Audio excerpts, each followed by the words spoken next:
Masigi media ki kutan di NBD bo Manipur ki yam labo mingam ay nasuy kay kumedya matematik saraba ay gede ani subay shon mangnay manjari ba kuni makna isay especially kuni magdadagay tawgari thank you nuksiba khang lam dragabo kay na bedap irang anu gadraw amo koy palam dragabo keri di may isa khang kini nuksiba khang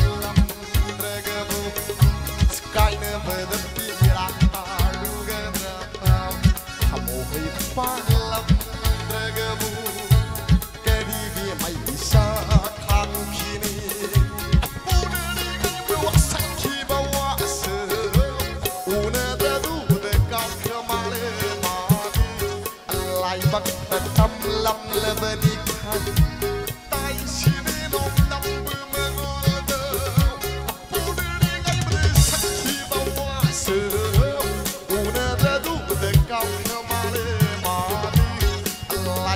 Tetap lam lebenikan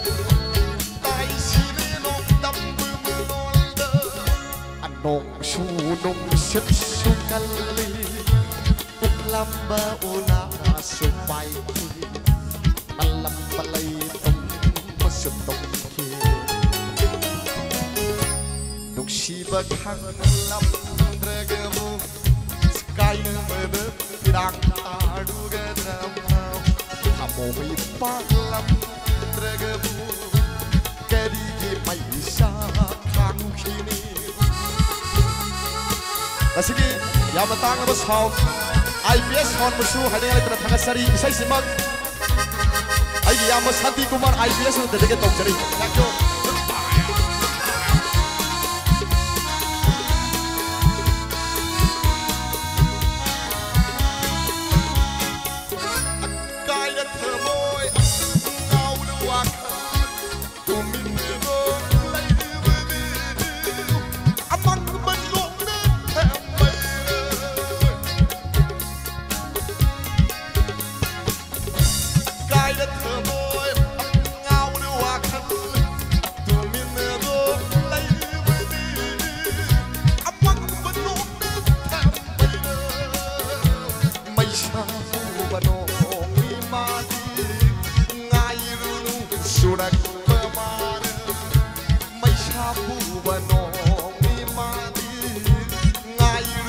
Sudah kemana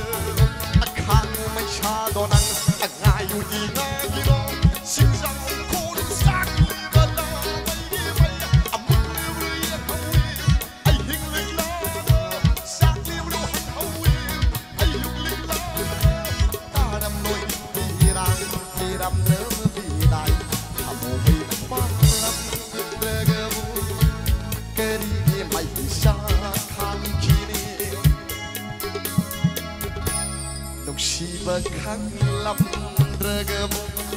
sky never the pirang aduga drama hamo may palam dragabu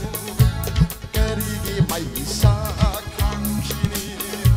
unani kayo sakhi bawas una dadu de kang kamale life up the tam lam lebenikan tay sinino dam